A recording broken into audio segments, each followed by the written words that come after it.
Hola, muy buenas noches. Les saluda Liliana Flamenco y es un gusto para mí acompañarles a partir de esta noche en un nuevo ciclo de foros en línea que Revista Factum y el Instituto Holandés para la Democracia Multipartidaria ha tomado a bien transmitir. Hemos denominado este espacio como espacio antivirus y lo que busca pues es crear conciencia e informar de manera responsable, además de mostrar la realidad que se está viviendo alrededor de la pandemia del COVID-19.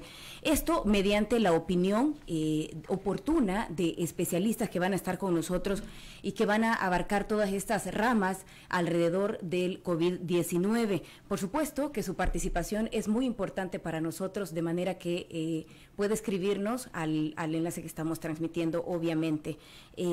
Como ya sabemos todos, el nuevo coronavirus pues ha dejado una radiografía en el sistema de salud precario con el que enfrenta nuestro país. Y para hablar un poco más y el detalle a cabalidad con esto, pues vamos a abordar el tema este día de las medidas y atención sanitaria ante la crisis del COVID-19.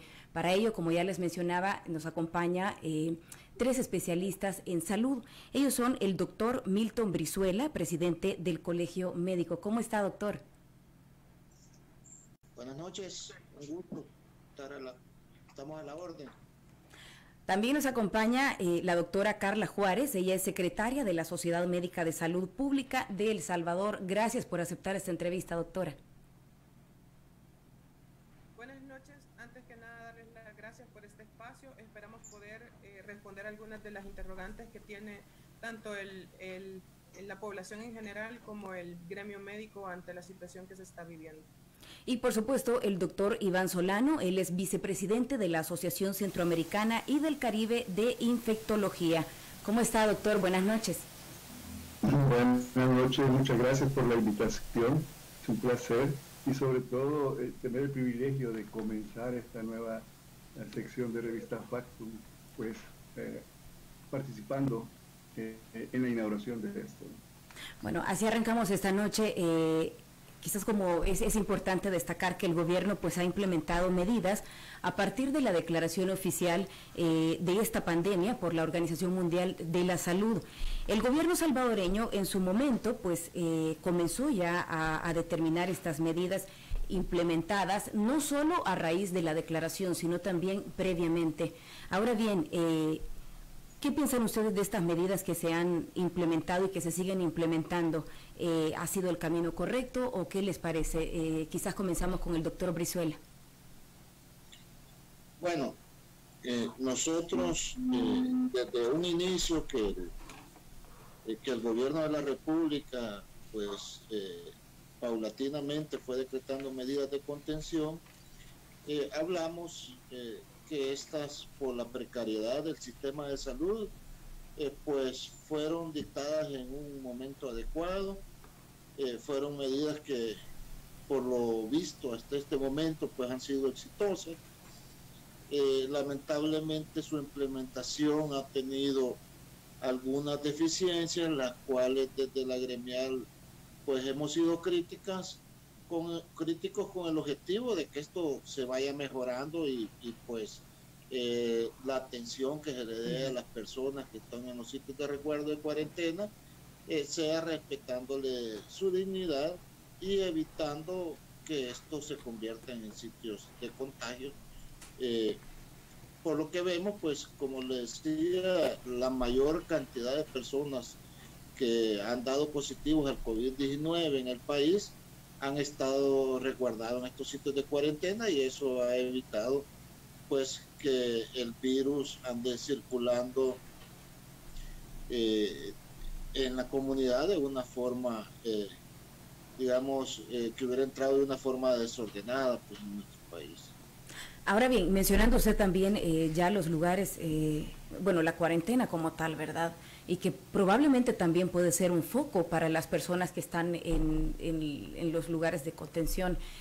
Doctor Iván Solano, ¿cómo ve estas medidas o qué le parecen? ¿Ha habido coherencia entre estas medidas implementadas y la ejecución de las mismas?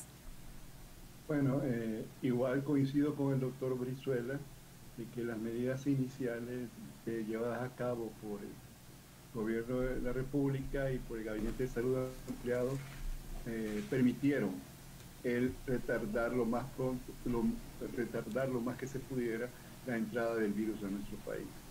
Sin embargo, creo que desde el momento de la implementación de los centros de cuarentena, de los centros de aislamiento y de los centros de tratamiento de las personas con COVID-19, ha habido, como bien también lo dijo el doctor Brizuela, ha habido problemas, y problemas bastante serios, que nos hemos estado dando cuenta nosotros a través de las mismas denuncias de las personas que han estado en los centros de cuarentena, y además de los colegas médicos que han estado en los centros de atención.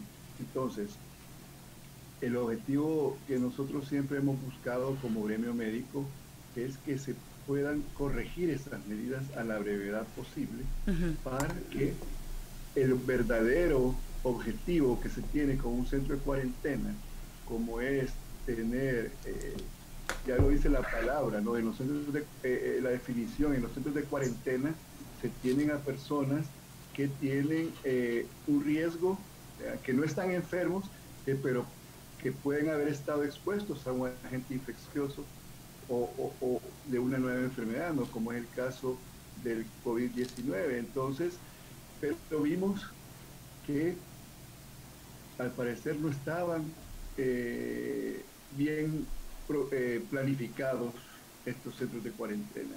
Vimos cómo con el tiempo han venido mejorándolos, pero todavía hay muchas cosas que mejorar. Y en ese sentido, pues, podría dejar aquí mi aporte en esta primera parte, ¿no? Y ya vamos a entrar a eso, justamente a lo que ustedes propondrían. Doctora, su opinión también quisiéramos escucharla. Bueno, como dicen los doctores, es importante reconocer que la labor que se ha hecho a nivel del Ministerio de Salud ha sido titánica, tratando de contener el brote en la comunidad. Debemos de aplaudir el hecho de que la mayoría de los casos han sido dentro de los centros de cuarentena por el aislamiento que se ha tenido. Sin embargo, hay que evaluar muy bien ahora, a partir de los casos comunitarios que se están presentando, dónde, cómo y cuáles son los contactos que han tenido estos miembros del personal de salud, y aislarlos de manera adecuada, como dice el doctor Solano. El espacio que se destinó para las cuarentenas o para los centros de contención, quizás en un inicio, por la situación de la que somos completamente poco conocedores, digamos, de la situación, hace que en la marcha se vayan arreglando muchas cosas. Y eso no debemos de perderlo de vista, porque creo que nadie de nosotros ha estado de lleno en una pandemia, tal vez sí en algunas epidemias respectivas a nuestro país, pero no en una pandemia como la que afecta a todo el mundo. Pues entonces en la marcha hemos ido reconociendo algunos errores y tratando de mejorarlos. Y es ahora, los casos comunitarios son los más complicados en este momento para tratar de aislar a todos esos contactos. Y es que, de acuerdo a las opiniones que ustedes nos están brindando, pues el manejo de la situación entonces podría ser distinta, tomando en cuenta que este es un nuevo COVID también, ¿verdad? Pero de ser así, si se contara con la asesoría del gremio médico externo al Gabinete Ampliado de Salud, por ejemplo, ¿qué propondrían ustedes? O más bien también si este gabinete es el idóneo. Si quieren, yo doy mi opinión en este momento. A mí, yo creo que van a coincidir los colegas. Como gremio médico, nosotros hemos venido planteando básicamente 3 elementos: una hoja de ruta para poder aplanar la curva, que en su momento, pues, para poder aplastar la curva de nuevos casos. Y el primero elemento, que es sumamente importante, es la participación de un comité técnico multidisciplinario que pueda servir como ente asesor al Gabinete de Salud Ampliado, que existe, a las autoridades de salud y también al señor presidente de la República. ¿Y por qué creemos que es importante la participación de un comité técnico de expertos? Es cierto que nadie tiene la experiencia de haber estado antes en una pandemia, eso es cierto, pero también es cierto que tenemos los conocimientos teóricos, ¿verdad?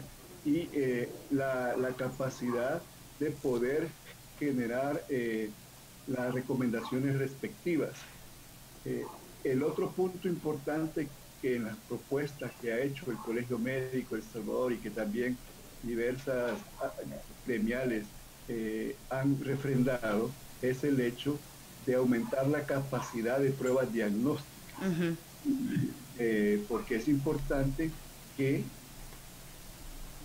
identifiquemos de manera temprana a las personas que están infectadas. ¿Con qué objetivo? Con el objetivo, si están en un centro de cuarentena, poder identificarlos de manera temprana y sacarlos de ese centro de cuarentena y llevarlos a un centro de tratamiento para que reciban un tratamiento temprano oportuno. Y consideramos que en este momento todavía no se ha alcanzado la capacidad que se requiere en cuanto a lo de las pruebas diagnósticas. Y el tercer elemento que es importante en esta hoja de ruta es el hecho que el gobierno o el Ministerio de Salud asegure a todos los trabajadores de la salud los equipos de protección personal necesarios, aquellos médicos que están en contacto directo con los pacientes infectados, que tengan los equipos, los insumos necesarios para la atención de estos pacientes. Y aparte de los equipos de protección personal, también se requiere que tengamos la capacidad de tener los ventiladores mecánicos, los sueros, los medicamentos, etcétera, para poder atender a estos. Entonces, en ese sentido, básicamente se puede resumir las propuestas que se ha hecho de parte del gremio médico, ¿no? Ok. En cuanto a las pruebas, que pues es un punto importante y que de hecho lo hemos visto en las personas que están en los centros de contención, obviamente quejándose porque tienen ya varios días, varias semanas y no se les ha realizado sus pruebas. ¿Cuántas entonces consideran que debería de hacerse diarias, doctora? Bien, esto depende, bueno, tenemos que traer a cuenta la historia general, la historia natural de la enfermedad. Si nosotros tomamos la historia natural de la enfermedad, sabemos que hay un momento en el que nosotros podemos detectar a estos pacientes sin síntomas, pero que ya tuvieron contacto con esa enfermedad. Entonces, a eso me refiero yo y creo que el doctor también, evidentemente, cuando hablamos de detectar los casos antes, pero para eso, como dice el doctor, hay que ampliar el número de pruebas que se están haciendo para poder detectar en la comunidad al mayor número de portadores que puedan existir. Entendemos que en un inicio ha sido complicado porque las pruebas no teníamos una gran cantidad para estarlas haciendo de manera indiscriminada, pero al presentarse en la comunidad nosotros ya debemos de tomar en cuenta la situación de una manera diferente y abordarla de una manera diferente.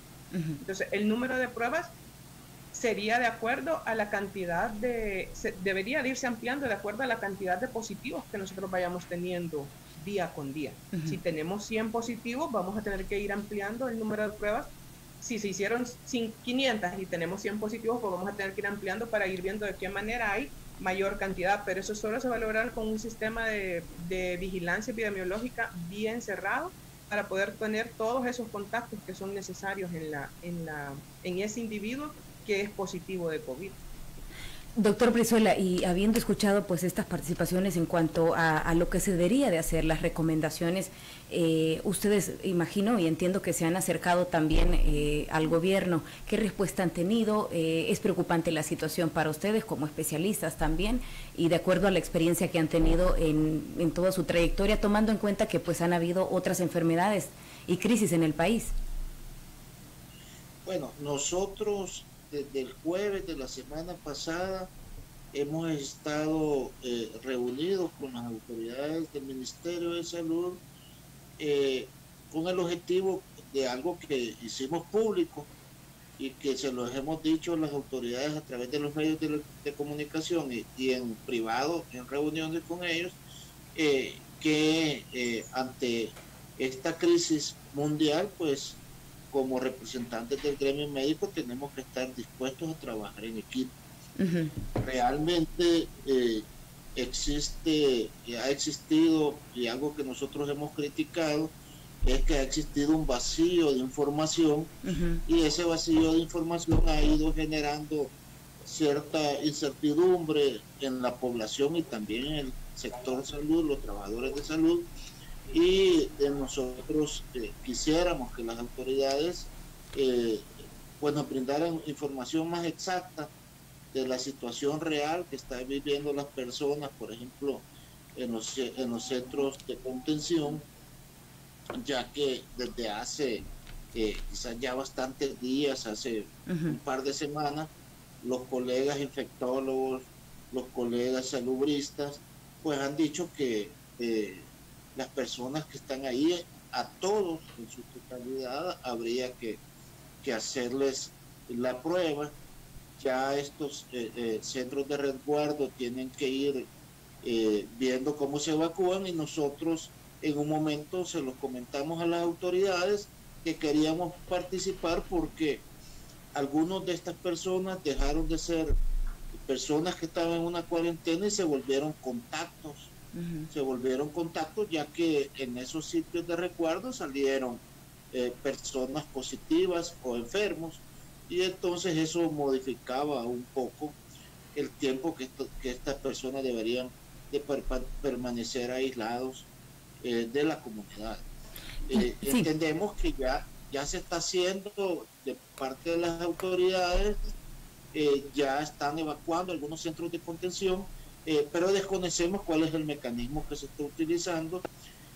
Sí quisiéramos tener más información, principalmente para ir dándole certidumbre a la población y a nuestros colegas de que las cosas están haciendo bien y que el gobierno pues va por buen rumbo en ese sentido. Y a propósito de ese vacío de información que usted menciona y que obviamente para mucha gente de la población también pues es evidente que hace falta más información, ¿ustedes tienen claro, por ejemplo, cuántas pruebas hay disponibles en El Salvador?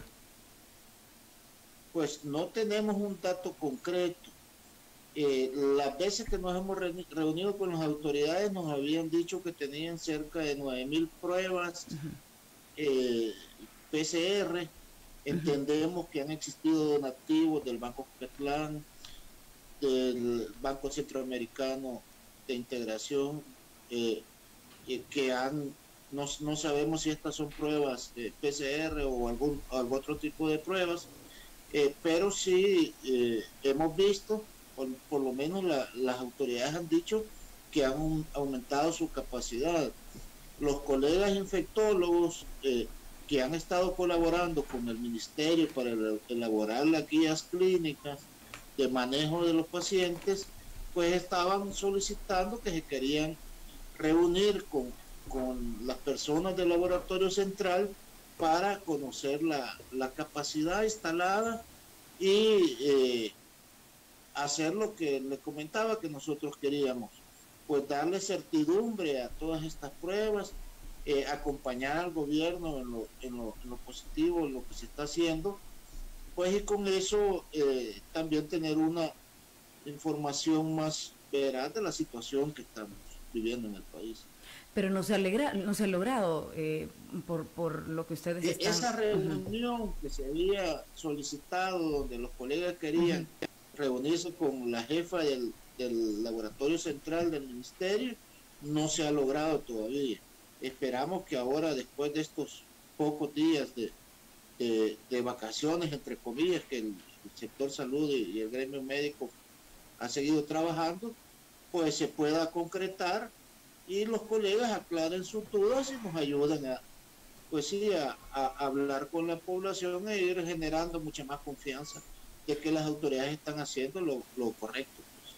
Ahora bien, por ejemplo, ya tenemos un par de comentarios de las personas que nos están viendo y me gustaría compartirlos con ustedes. Por ejemplo, en cuanto a los centros de contención, Lige Carmona pregunta sobre el tiempo de cuarentena en albergues, si son realmente necesarios los 30 días. Y esto pues para agregar, porque se supone que el virus en 15 días es que se puede también detectar, ¿no? Sí, con respecto a los periodos de cuarentena, los protocolos, bueno, de la misma OMS, las otras entidades científicas a nivel mundial, como podemos decir el CDC, Estados Unidos, de Europa, etcétera, han establecido que los periodos de cuarentena deben de ser de 15 días. Solo El Salvador es el que ha establecido que sea de 30 días. Desconocemos las razones técnicas del por qué decidieron en El Salvador tomar ese periodo, y siempre lo hemos dicho. Ahora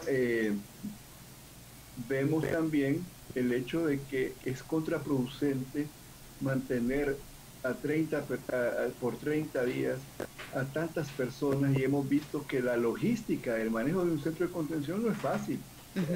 Y mantener a tantas personas, y la gran mayoría de ellas de manera innecesaria por más de 15 días, ha complicado el manejo de estos centros de cuarentena. Y además recordemos que ese es otro obstáculo que el gobierno, a mi entender, tiene para poder repatriar a nuestros compatriotas que están en las diferentes partes del mundo, ¿no? Los conocidos como los varados. Ellos no pueden traerlos porque todavía tienen los centros de contención llenos de personas ahí. Entonces, en ese sentido, pues definitivamente hoy estamos viendo que los están sacando antes de los 30 días, lo cual nos está diciendo de que el gremio médico, lo que nosotros veníamos diciendo, no era lo mejor el mantener a las personas más de 15 días en estos centros de cuarentena. Pero preocupa también de que a las personas no se les esté haciendo al 100% hasta ya a esta fecha, de las personas que están en centros de cuarentena, las pruebas, y no les estén entregando los resultados de las pruebas a las personas.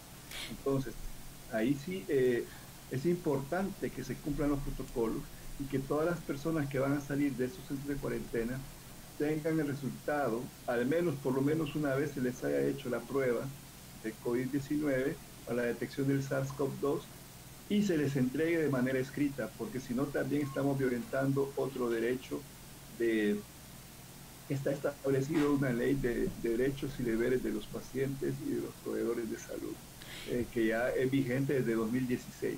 Y antes de terminar, solo ahondar un poquito en lo que dijo el doctor Bruzuela con respecto a las pruebas diagnósticas. Efectivamente, su servidor junto con otros colegas hemos participado en la elaboración de ciertos protocolos, y además también buscábamos el poder conocer qué tipo de pruebas diagnósticas se realizan en El Salvador para poder apoyarles y dar nuestras recomendaciones de cómo poder ampliar la capacidad de nuestro país de realización de pruebas. O sea, pero desafortunadamente la persona responsable, por diversas razones que desconocemos, no ha querido relacionarnos con nosotros. Y de ahí que también nosotros, como técnicos en el área, hemos recomendado que una de las maneras que pudiéramos incrementar la capacidad del país para la realización de pruebas es que también el gobierno estableciera alianzas estratégicas con laboratorios privados que tienen la infraestructura y el personal capacitado para llevar a cabo estas pruebas.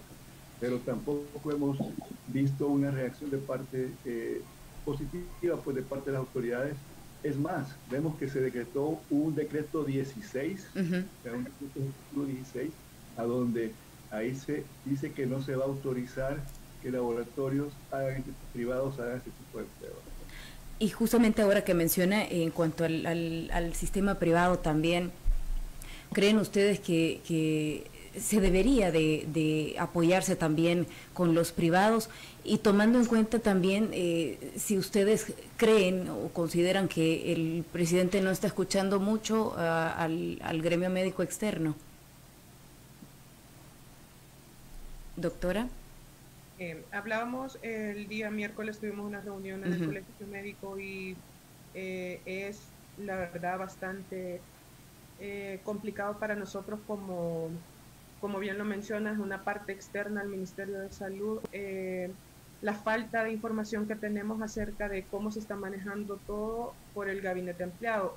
en algunas situaciones que creo que como gremio médico e involucrados de primera línea en la situación deberíamos de conocer y tener, creo que es el sentir común de todos nosotros, tener un canal único de información entre el gobierno y nosotros que somos los que en primera medida vamos a estar frente al paciente con esta enfermedad. Y mencionaban las diferentes ramas del gremio médico, las diferentes especialidades, que nosotros somos el medio o el mecanismo para que la población mantenga la calma, y mientras más información nosotros tengamos como gremio médico, va a ser más fácil llamar a la población a tener calma y a que se respeten los tiempos, como dice el doctor. 30 días era en un inicio lo que se planteó en este país, pero todos los protocolos de todos los países dicen 15 días con pruebas negativas para poderlos mandar a su casa de nuevo, porque como bien mencionan mis compañeros y colegas, es la carga económica obviamente para mantener los albergues no es la misma, o los centros de contención no es la misma, si nosotros tenemos 3.000 personas que si nosotros solo tenemos a los que ya segregados pueden tener el riesgo de tener la enfermedad. Entonces es por ahí por donde yo creo que debemos de comenzar, por tener un único canal de información que sea realmente el más oportuno para que todo el gremio médico esté enterado de cómo se están manejando las cosas a nivel institucional. De acuerdo a las pruebas también, otro de nuestros amigos, José Adán Montes Figueroa, hace un aporte y dice, pues en un periodo en que están aumentando las infecciones respiratorias y las neumonías, se debe implementar pruebas rápidas para el diagnóstico, justamente lo que pues ustedes estaban mencionando. Aparte de eso, también Fran Soto consulta qué opinión tienen sobre la opinión de funcionarios públicos cercanos a la presidencia. Se dice que no es necesario la consulta con expertos y especialistas en el tema. Quizás doctor Brizuela tal vez nos pueda ir responder. Sí. Sí, mire, es lamentable, ¿verdad? Porque el sector, como lo mencionó el doctor Solano, como lo ha mencionado la doctora Suárez, el sector está con toda la intención de colaborar con el gobierno y principalmente colaborar con la población salvadoreña. Ese tipo de opiniones no genera la certidumbre ni la confianza que el pueblo salvadoreño debe de tener en sus profesionales de la salud. Nosotros siempre hemos estado con la disposición de parte del señor ministro de Salud, hemos visto apertura para reunirnos, estamos construyendo mesas en las cuales se les pueda colaborar y se les pueda dar ese aporte técnico, y además, que es algo principal en una democracia, esa crítica constructiva de las decisiones que ellos toman. Nosotros, a pesar de que estamos en una situación que para el país significa un gran riesgo, es necesario que exista un contrapeso, principalmente técnico, como lo es el Colegio Médico con las asociaciones de especialistas, que exista ese contrapeso para que las decisiones que ellos tomen sean cuestionadas y hasta cierto punto se vayan mejorando poco a poco, que es lo que ha sucedido, por ejemplo, con las medidas iniciales que se tomaron. Nosotros fuimos críticos de estas, también aplaudimos cuando empezaron a mejorarse las condiciones en que eran atendidas las personas.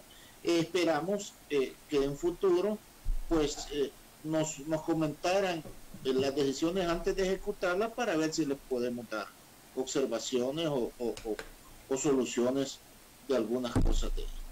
Ahora bien, sí.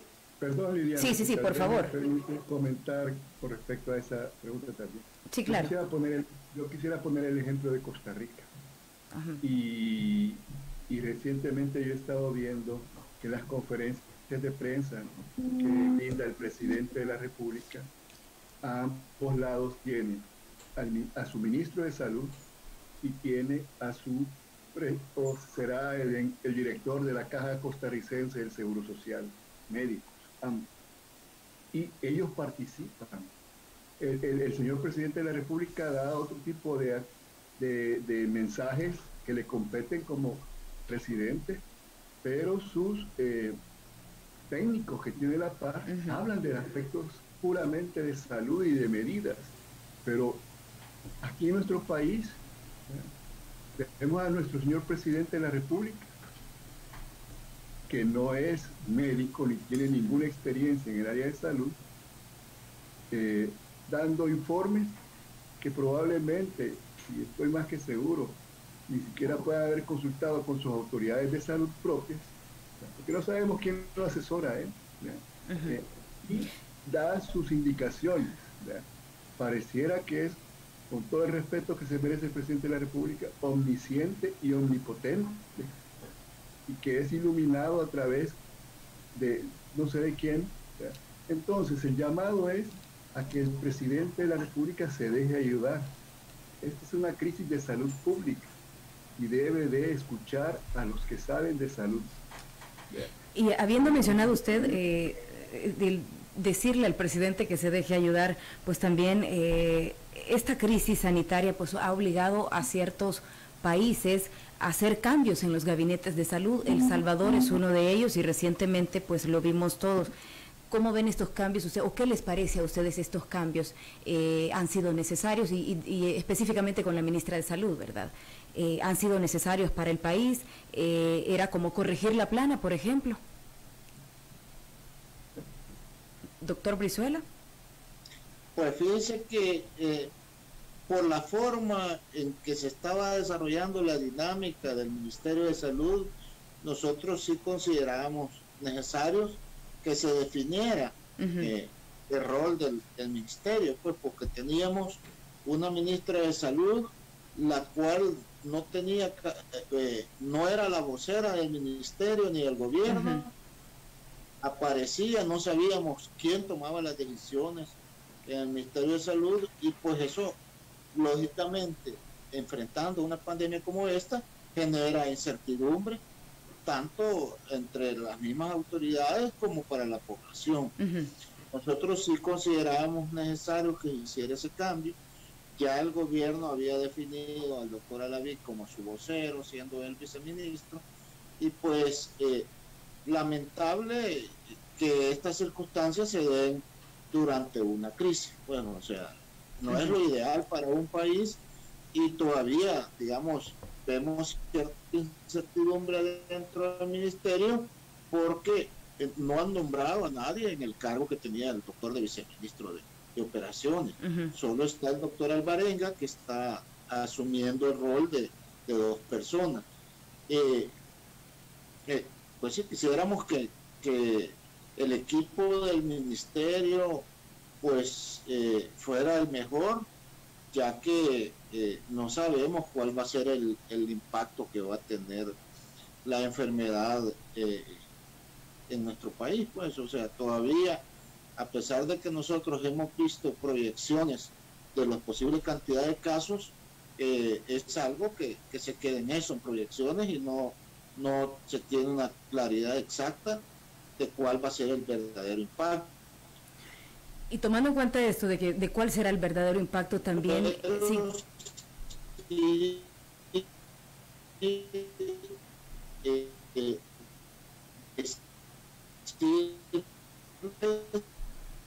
Doctor, se le está cortando la conexión. Hola, ¿me escucha, doctor Brizuela? No se escuchó la pregunta.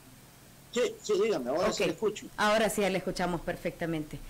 Doctora, según lo que está diciendo también el doctor Brizuela, ¿verdad? Y que podemos pasar ya respecto a los tratamientos o al tratamiento para el COVID-19, pues el mismo presidente ha dicho o ha recomendado la hidroxicloroquina. ¿Es el indicado para este virus o no? Y aprovecho también para compartirles el comentario, la consulta de otro de las personas que están pues pendientes de este espacio. José Armando Alvarado Vela pide a los 3 médicos, o sea, a ustedes, que por favor comenten sobre el uso precisamente de la hidroxicloroquina y acitromicina. Hay mucha confusión y el gobierno está dando un mensaje confuso. Volvemos acá nuevamente, ¿verdad?, al tema de la desinformación o falta de información. Básicamente, ¿es recomendable, sí o no? Quizás comenzamos con usted, doctora. Conmigo, ok. Sí. La verdad es que estudios certeros sobre el uso de hidroxicloroquina y acitromicina, yo los dejaría como mi área de especialización. Eso le correspondería al doctor Solano, pero en lo que yo he leído con relación al uso de hidroxicloroquina y acitromicina no son estudios completamente certeros acerca del uso, aparte de los efectos secundarios que tiene, por ejemplo, la hidroxicloroquina, que lo mencionaban los compañeros intensivistas, que no es un juguete ponerse a darle a la población hidroxicloroquina para el manejo del COVID-19. Sin embargo, a pesar de las restricciones que podría tener este medicamento, hay algunos países como Estados Unidos que lo menciona en todas sus conferencias de prensa, que esa es como la moneda de oro que va a venir a rescatar la situación del COVID-19. Sin embargo, el doctor Solano, que es el especialista en la parte de infectología, él nos puede ampliar un poco más el uso de estos dos medicamentos en esta enfermedad que realmente no tiene, hasta donde la OMS menciona, un tratamiento específico. Y de hecho, también la pregunta era para los tres, porque justo así lo decía nuestro oyente y también que está pendiente, ¿verdad? Que quería la opinión de los tres especialistas. Bueno, mi comentario con respecto a esto. En primer lugar, aclararle a la población de que hasta esta fecha no existe ningún tratamiento con el cual se haya demostrado con suficiente robustez científica de poder afirmar que ese medicamento funciona contra el COVID-19. Tenemos experiencias anecdóticas, estudios pequeños, no controlados, es decir, que tienen, en cuanto al rigor científico, es el menor, ¿verdad? Por eso es que cuando uno revisa las guías de tratamiento de la OMS y se refiere al apartado del tratamiento antiviral específico contra el SARS-CoV-2, ellos dicen que al momento no existe ningún tratamiento. Lo mismo lo dice el CDC de los Estados Unidos, lo mismo lo dicen otros organismos como la EMEA, que es la Agencia Europea de Medicamentos en Europa. Entonces, sin embargo, en todos los países, en muchos, si no en todos los países del mundo que están viendo pacientes con COVID, y ahí podemos mencionar en Estados Unidos, sí están utilizándose estos medicamentos bajo un protocolo de uso compasivo, en donde están dándole previo consentimiento informado de los pacientes. O sea, es importante que se le explique al paciente que vamos a utilizar un medicamento X o un medicamento Y, ¿verdad? Y que una vez le explicamos los beneficios, los potenciales efectos secundarios, sea él quien tome la decisión también, pero una decisión informada. Y así estaba sucediendo en Estados Unidos, ¿no? Y en países del mundo les explican esto. Específicamente con la hidroxicloroquina y la acitromicina, estos son medicamentos en forma individual. Ellos poco frecuentemente pueden darnos alteraciones del ritmo cardíaco, darnos arritmias cardíacas, pero si los unimos, combinados, hidroxicloroquina más acitromicina, el riesgo de que la persona que lo recibe pueda presentar una arritmia y muerte, incluso muerte súbita, es mucho mayor.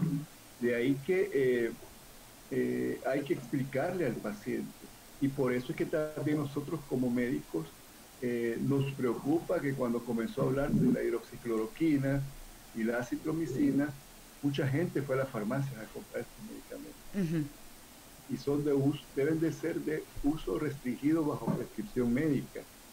Y lo mismo nos preocupa, es que la falta de información de la gente la mete a uno en pánico, y cualquier cosa que ven en internet o que escucha piensan que es la panacea. Y el último ejemplo, el día de ayer, en una televisora de nuestro país, vimos a una colega dando declaraciones que están muy alejadas de la realidad y peligrosas, sin base científica suficiente, recomendando que el ibuprofeno era lo mejor para el tratamiento del COVID-19. ¿Qué ha pasado? Pues probablemente en las farmacias el ibuprofeno ya se esté acabando. ¿Por qué? Porque nosotros hemos recibido llamadas de nuestros pacientes preguntando al doctor, ¿y cuál es la dosis del ibuprofeno para esto, ¿no? Y entonces, ese tipo de medidas en realidad son preocupantes. Pero volviendo al inicio de la pregunta.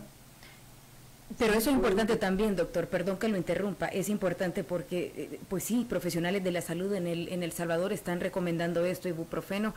El mismo presidente también dijo en su momento que había que agregarle a la hidroxicloroquina zinc. Exacto. Y eso, perdón que lo interrumpa nuevamente, y eso, lo delicado es, nuevamente, la desinformación con la población y porque salen corriendo a las farmacias a abastecerse, ¿no? Y pues exacto, automedicarse, ni para una gripe, bueno. Y entonces puede salir peor ese remedio que la misma enfermedad, ¿no? Y podamos tener muchas personas con efectos secundarios graves que hasta puedan fallecer por andarse automedicando. Entonces, en ese sentido, con respecto a la pregunta que hacía la persona que escribió, sí, pues sí tiene sus efectos secundarios, pero que bajo consentimiento informado puede utilizarse, siempre y cuando el paciente lo autorice. Aquí lo importante es que le informemos al paciente qué es lo que se sabe de los medicamentos, etcétera. Ahora bien, pero sí. Perdón. Sí, por favor. La hidroxicloroquina es un medicamento, no es un medicamento nuevo, es un medicamento viejo que se ha utilizado para el tratamiento de enfermedades inmunológicas como la artritis reumatoidea, el lupus eritematoso sistémico, y el fosfato de cloroquina, que es de donde se originó, se ha utilizado como antimalárico. Y allá por la década de los 60, cuando el paludismo era un problema en nuestro país, hasta los promotores de salud, que eran promotores de los equipos antimaláricos, lo daban a nuestra gente que vivía en la zona rural ante cualquier caso de fiebre, ¿no? Entonces está bien, tienen sus antecedentes de que son medicamentos de alguna manera seguros, pero que deben de estar en este contexto bajo supervisión y prescripción médica. Pero entonces esto nos lleva a preguntar también de quién se está asesorando el presidente de la República. Lo menciono por lo que decía de agregarle zinc. Y justamente pues José Adán Montes Figueroa hace una pregunta, y es que dice que quiénes y qué profesionales conforman el Gabinete Ampliado de Salud, y yo le agrego, si ustedes por ejemplo conocen qué epidemiólogos tienen, qué infectólogos, qué salubristas, que son como las partes o las funciones súper importantes ante esta pandemia. Doctor Brizuela o quien guste sí. Ahora. Sí.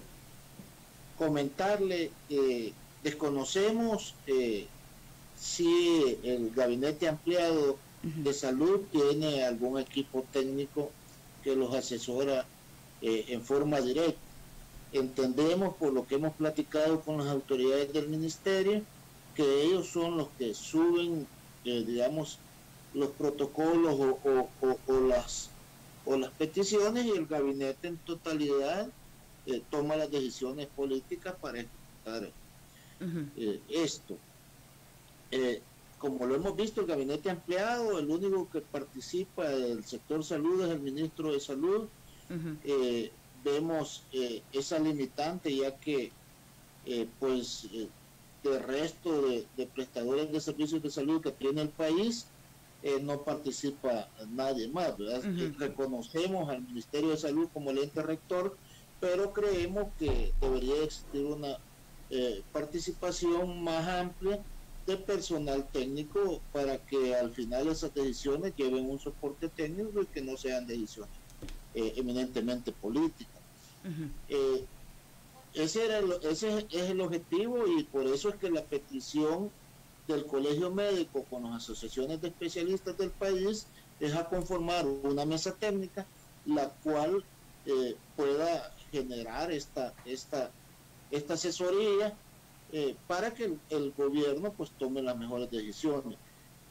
Recalcando lo que dicen nuestros colegas, pues el llamado a la población es a que, a pesar que lo haya dicho el presidente de la República, pues no salgan a comprar el medicamento, porque este solo se puede prescribir por un médico, el cual le tiene que dar recomendaciones y además dar un seguimiento para evitar complicaciones graves que pueden poner en riesgo su vida. Con el uso de otro tipo de medicamentos, pues la recomendación es la misma. Siempre tiene que ser bajo la supervisión y la prescripción de un médico, principalmente que conozca a profundidad sobre esta patología. Ahora bien, como ustedes han dicho, pues no se sabe a lo que vamos. Obviamente, pues el país ya tiene fallecidos, tiene ya este reporte también, ¿verdad?, de las personas que tienen el virus, el COVID-19. Ahora bien, hemos visto en redes, por ejemplo, y en la información que da también el presidente de la República, que parte de las medidas o iniciativas pues es el equipamiento de ciertos espacios. Uno de ellos es CIFCO, pero también otros hospitales. Y traigo esto al escenario porque Miguel Roberto Majano Carballo hace 2 preguntas específicas. ¿Qué opinión le merece el uso de hospitales Tecoluca, San Rafael, Amatepec, San Miguel para pacientes con COVID-19? Y el CIFCO, que también pues realizará una inversión de 70 millones para construir un hospital. ¿Qué les parece esto? Si gusta, comenzamos con usted, doctor Iván. Ok, bueno, mire, es ahí donde uno se queda preguntándose que no iba a ser el CIFCO el que iba a ser el centro de tratamiento de los pacientes con COVID-19, y ahora vemos que se van habilitando otros centros de atención. Entonces ahí uno se pregunta, ¿dónde está la planificación?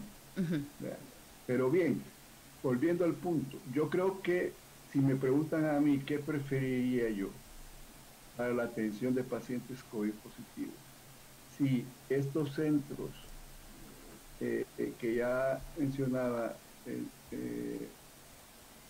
Miguel Majano, o tener un solo centro como el que se está planificando allá en el CIFCO, pues yo me iría como lo han hecho la mayoría de los países en el mundo, es decir, crear hospitales de campaña que me van a servir para la atención de los pacientes ya, no en 2 o 3 meses, como es el proyecto de CIFCO.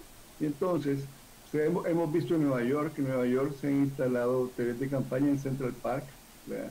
En Guatemala ha logrado levantar, si mal no recuerdo, 2 o 3 hospitales de campaña para la atención de los pacientes con COVID.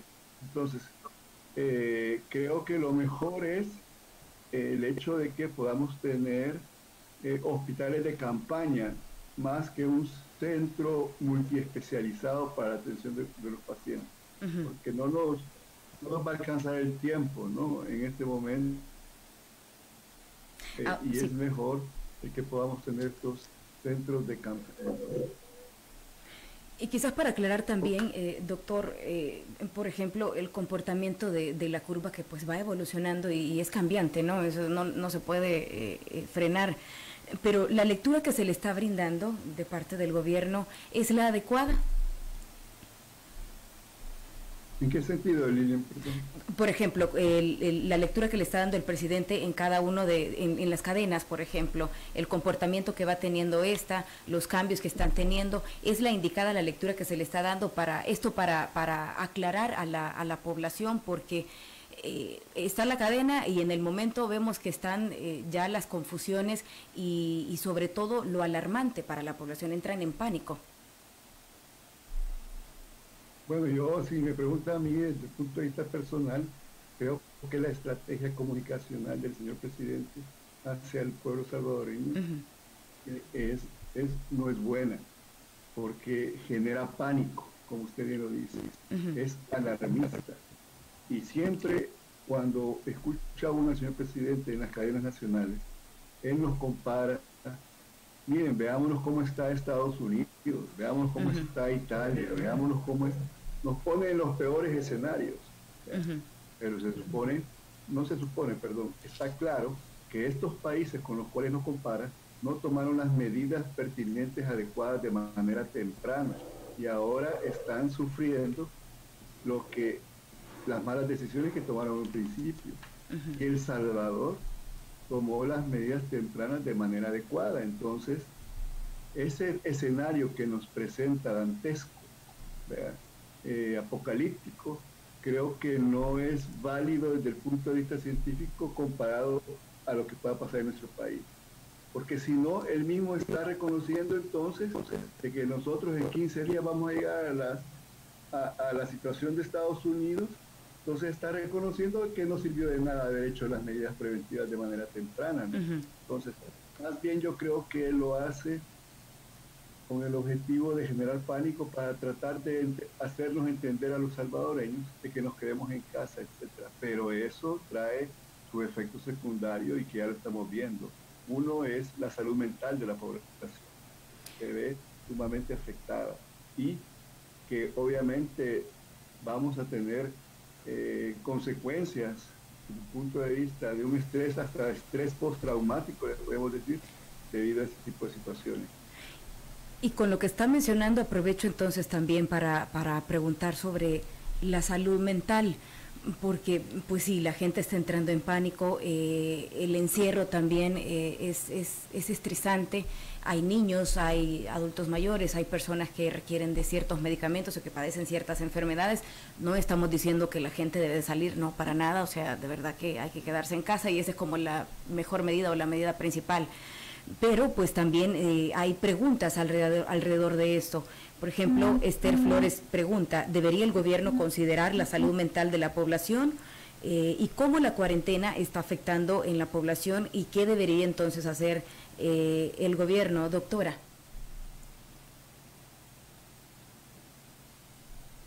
Hola, doctora. Perdón, Liliana, no escuché la pregunta. Sí, mencionábamos que, por ejemplo, la salud mental, cómo se está afectando en la población, y aprovechamos para compartir esta pregunta de Esther Flores. Dice, ¿debería el gobierno considerar la salud mental de la población, cómo la cuarentena está afectando en la población y qué debería hacer el gobierno al respecto? Esto por el encierro pues que está teniendo la gente, los niños, los adultos mayores. La verdad es que me parece bien interesante esa pregunta y con relación a lo que el doctor Solano está diciendo, el que nosotros manejemos como país manejemos un estado de crisis psicológica como el que se está manejando en cuanto a que vamos a estar como ciertos países han estado teniendo las medidas que hemos tenido, porque todos los demás países han comenzado medidas posterior al inicio de casos en la comunidad, diferente de nosotros que comenzamos con centros de contención antes de iniciada la propagación en la comunidad. Entonces deberíamos de bajarle un poco al pánico que generamos. Estaba el día de hoy leyendo alguna noticia en donde hay personas que se han quitado la vida por tener fiebre y tener síntomas que pueden asociarse con COVID, y eso no es más que el resultado de lo que nosotros mismos estamos haciendo a nivel país al confrontar a la población con una situación que nunca se había vivido, estar encerrados en su casa. Ya llevamos más de 23 días, más de 25 días encerrados, eso hace algunos más tiempo. Por ejemplo, la gente de educación tiene más tiempo encerrada en su casa porque no es la misma situación para todos. Recordemos que la cuarentena para los centros educativos comenzó el 11 de marzo, a diferencia de para los demás rubros del país. Entonces, los niños, los adultos, los padres de familia que pasan con esos niños, tenemos que tener un control efectivo del área psicológica y del manejo del estrés en la población en este momento, y creo que es una parte que debemos de explotar, que como decía el doctor Brizuela, al unirse todo el gremio médico, nosotros podríamos intervenir desde el punto de vista psiquiátrico y psicológico también, para poder tener estrategias que mitiguen ese tipo de efectos en la población. Y es que es algo que se debería de estar ya pues planteando, porque no se sabe para cuánto tiempo vamos, ¿no? Debería de existir, debería existir, Liliana, un un número de telefónico que brindara a las autoridades o a través de alguna herramienta electrónica, asesoría psicológica y psiquiátrica. O sea, ya la población lo estamos necesitando, pues, y desgraciadamente, cada vez que el presidente de la República hace un mensaje a la nación, las personas terminan pues más afectadas psicológicamente de esto. Nosotros sí nos preocupa, y lo hemos dicho, que la postura del presidente, la cual pues no permite que autoridades de salud nacionales se dirijan a la población salvadoreña, y creo que poco a poco le debería ir dando esos espacios, como los ejemplos que mencionó el doctor Solano, que lo hacen la mayoría de países del mundo. Pues, o sea, el presidente habla, lanza su mensaje político y después pone a los técnicos a dar las recomendaciones hacia la población, ya que los expertos son los que también deberían de manejar el tema comunicacional para dar esa certidumbre a la población, que en este momento pues desgraciadamente no la tenemos. Por ejemplo, doctor, también llama la atención en cuanto a al reporte de los casos confirmados. Si la tenemos actualizada, son 117 confirmados, 96 activos, 6 fallecidos y 15 recuperados. Llama la atención que, por ejemplo, se han identificado gente joven, entre 10 y 19 años. Hay dos, si no me equivoco, si no usted pues me corrige. Quizás el doctor Solano. Bueno, mire, el comportamiento en cuanto a edades más afectadas, etcétera, está siendo similar en nuestro país. Es decir, el promedio de afectados en la mayoría de países anda abajo de los 60 años, podemos decir entre 40 y 50 años. Es el promedio de población afectada por COVID-19 en todo el mundo, y en nuestro país no es la excepción. O sea, igual estamos viendo que las personas que sufren complicaciones y que incluso puedan fallecer son los adultos mayores y adultos con factores de riesgo. Lo mismo se está dando en nuestro país. Lo que sí no está siendo muy similar a la fecha con lo que llevamos de los casos en nuestro país es la mortalidad que estamos viendo con tan pocos casos. Si lo comparamos, ahorita estamos 117 casos confirmados, de los cuales 6 han fallecido. Más de una tasa de letalidad, que si lo comparamos, yo pongo, no me voy con el primer mundo, ni me voy con me voy con los países más cercanos. Por ejemplo, Costa Rica nos implica confirmado solo 3 personas en el país. Costa Hola, Rica. hola, ¿me escucha, doctor? Yo sí le escucho. Bueno, tenemos una pregunta más. Lázaro Rivera Aguilar dice, por el hermetismo que existe sobre profesionales que están al frente de la pandemia, ¿qué posibilidades hay de que se inflen los casos positivos y sospechosos o que se oculte el verdadero número de casos? Esa es una posibilidad, pero que queda también igual en una especulación. ¿Sí? ¿Sí me escucha, Liliana? Sí, lo escucho perfectamente, doctor. Entonces, como pudiera ser que sí, puede ser que no, ¿verdad? Pero por eso la importancia de la transparencia, de la apertura a poder conocer un poquito más datos de cómo se está comportando, porque sabemos que muchos, yo sí lo reconozco, sé que dentro del Ministerio de Salud hay buenos técnicos, están capacitados para el manejo de epidemias y de pandemias, pero desafortunadamente no son ellos los que están tomando las decisiones. Y usted sabe que también ellos dependen de un trabajo, de un salario, y que si ellos se ponen a decir que está mal lo que está haciendo el señor presidente o lo que está haciendo alguien más de arriba, lo más probable es que le van a quitar su trabajo. Entonces, ellos tienen que quedarse, digamos, en buen sentido de la palabra, callados, ¿no? Pero la capacidad técnica dentro del Ministerio de Salud sí existe. El problema es que no son ellos los que están manejando el problema de salud de nuestro país. Claro, y no es lo mismo que un... Sí, por favor, doctora. A ver, hablábamos nosotros el día miércoles entre los colegas saludistas, que tal vez, como menciona el doctor, es difícil para nosotros emitir un criterio acerca de si se está ocultando o no información. Eso es difícil para nosotros no estando en el medio del gabinete ampliado, ¿no? Pero nosotros hablábamos de que una manera de expandir el número de pruebas, y creo que esa pregunta quedó en el aire hace un ratito, el número de pruebas.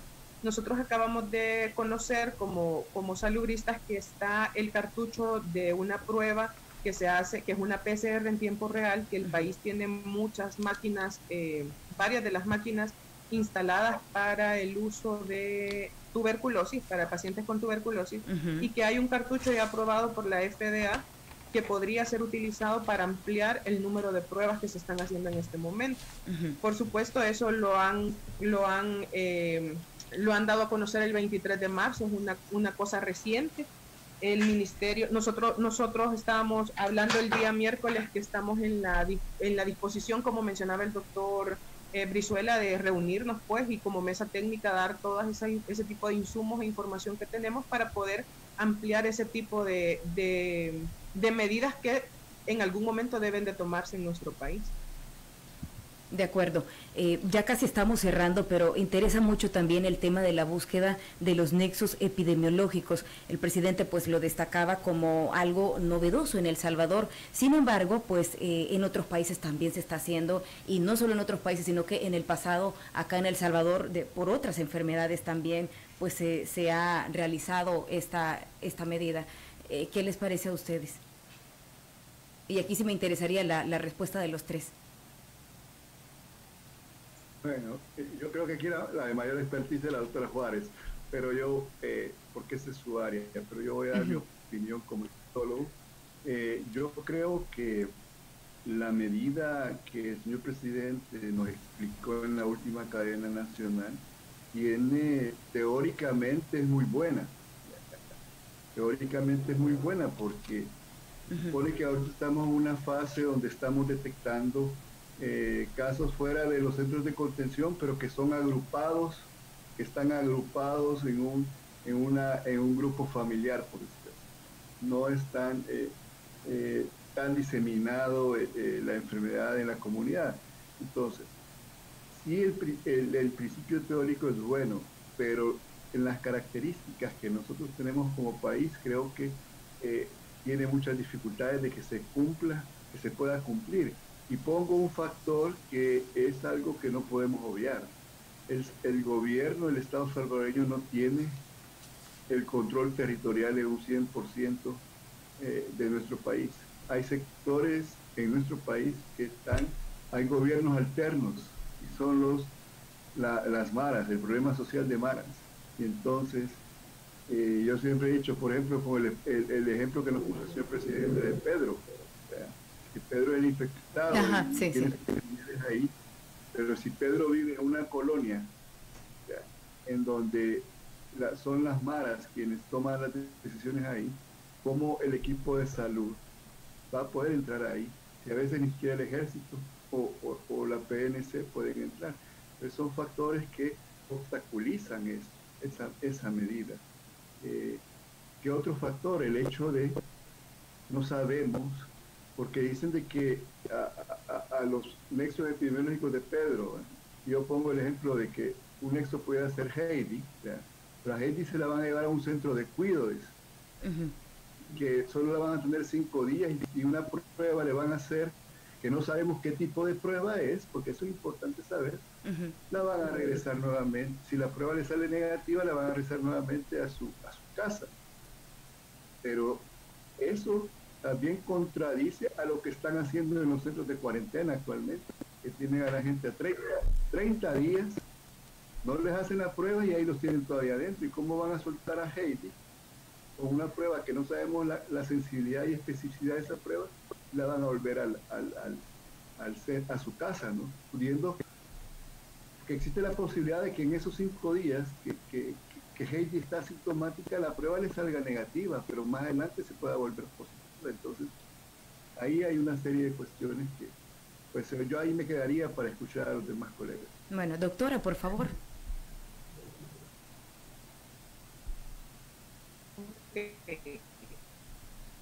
Por ejemplo, el caso de Cuba. En Cuba se hace caso de toda la búsqueda, se hace un seguimiento de en búsqueda activa. Lo que logra esto es hacer prueba de todo aquel paciente que tenga síntomas, se le hace la prueba y de acuerdo a eso se hace aislamiento mientras se tiene la respuesta de la prueba. El mismo mecanismo que ha aplicado España, conocido de pacientes con prueba de COVID-19 positiva, paciente que se encontró positivo, se busca a todos los que estuvieron con él en contacto, se aíslan en un primer inicio, tal cual los centros de contención, se les hace la prueba, como dice el doctor Solano, y posterior a la prueba negativa se les manda a aislamiento en sus casas, cosa que no se ha visto en los centros de contención, que eso es como la discrepancia que nosotros encontramos en el manejo del paciente que vamos a encontrar en la comunidad y del paciente que encontramos en los centros de contención, cuando en realidad deberíamos de tener el mismo manejo para todos los casos.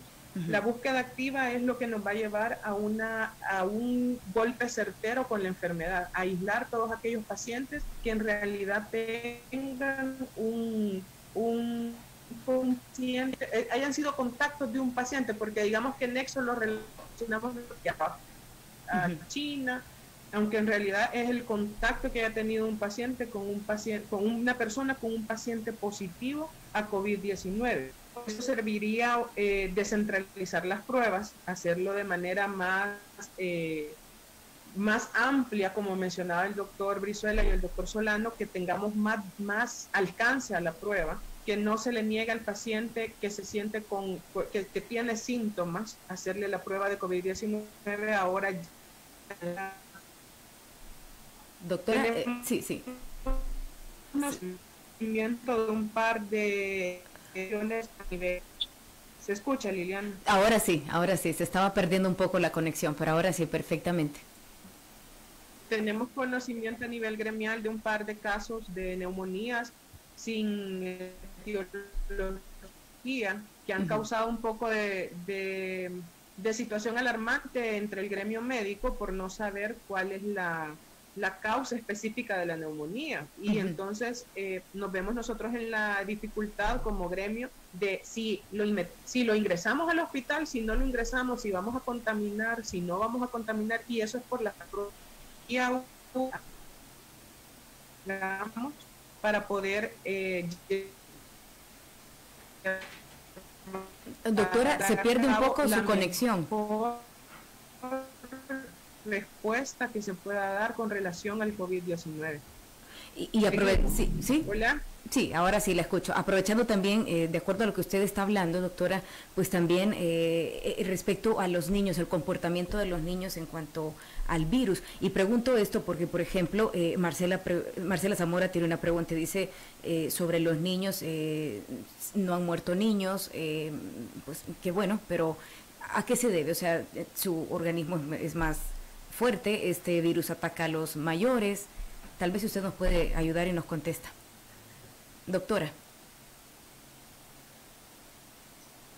En esa parte le dejo al doctor Solano, que él es el especialista de la parte de infectología.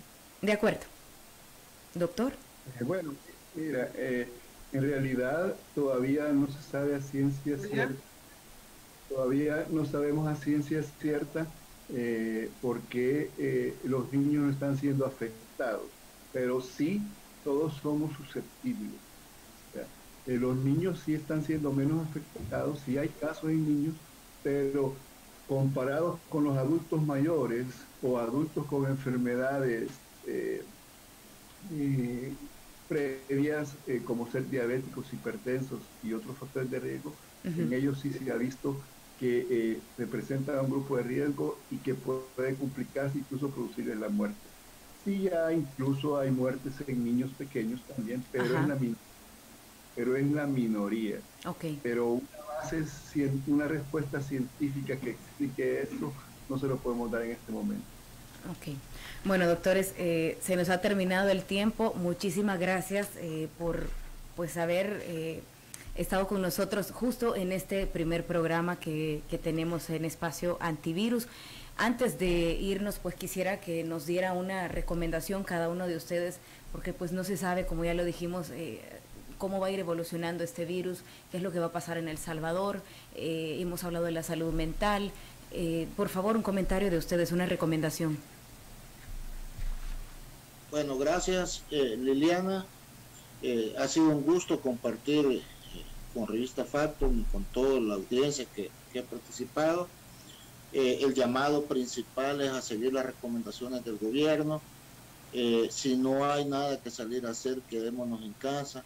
El aislamiento social ha comprobado que ayuda a que este virus no se propague, y tiene que tener clara la población que el vector en esta enfermedad somos nosotros los seres humanos. Entonces, a seguirnos lavando las manos en su ausencia, con agua y jabón, en su ausencia el uso de alcohol gel. Ahora está recomendado tanto a nivel nacional como internacional el uso de mascarilla, y en lo posible pues quedémonos en casa. Ha sido un gusto compartir con ustedes. Pasen buenas noches. Buenas noches, doctor Iván Solano.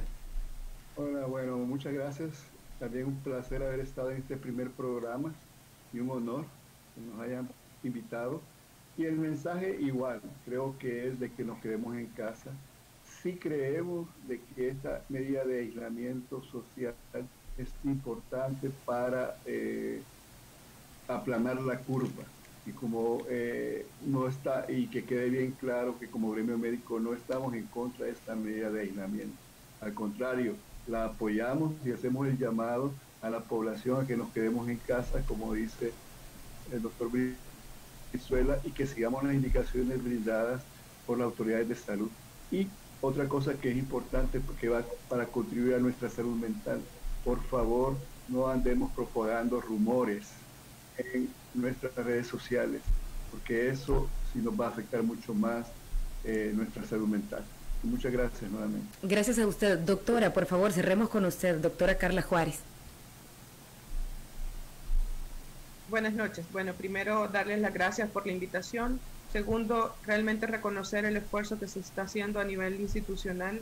No hay que perder de vista que el gremio médico tiene, y el gremio de la salud, no solamente los médicos, paramédicos, bomberos, todos los que estamos involucrados en esto, protección civil, las alcaldías, tienen una labor titánica en toda esta situación. Pedirle a la población, como dice el doctor Solano, que se traten de informar por medios que sean verídicos, que no difundan información que no es real, porque eso alarma a la población. Y como bien hablábamos, la situación psicológica, el estrés que se vive es grande. Entonces debemos de tener herramientas que nos sirvan para minimizar el daño, sobre todo en una población que ya tiene un trauma previo. Pues nosotros vivimos una guerra en la que eso nos genera un poco de tensión ya previamente a nuestra sociedad. Tomar en cuenta las medidas de lavado de manos, distanciamiento físico con las demás personas, tomar en cuenta el no salir a la calle si no es necesario. Como bien lo mencionaban, tener en cuenta como médicos. Yo quería hacer un llamado cuando hablábamos del uso de medicamentos, tener en cuenta como médicos que no podemos ponernos a dar opiniones de forma particular, porque eso confunde más a la población. Y agradecerles el tiempo, agradecerles las intervenciones que nos han brindado. Muchas gracias a los colegas que están con nosotros, y desearles que estén tranquilos, pedirles que estén tranquilos, porque esto solo se va a lograr manteniéndonos lejos de donde hayan focos de infección. Bueno, muchísimas gracias nuevamente a estos tres especialistas que han estado con nosotros en este primer ciclo de foros de Espacio Antivirus, que pues es gracias a Revista Factum y también al Instituto Holandés para la Democracia Multipartidaria. El próximo viernes a las 8 de la noche nuevamente estaremos con un nuevo foro y con otros especialistas abordando temas alrededor de esta pandemia. Feliz noche, y pues gracias a usted también que ha estado pendiente y escribiéndonos. Sus comentarios son muy importantes.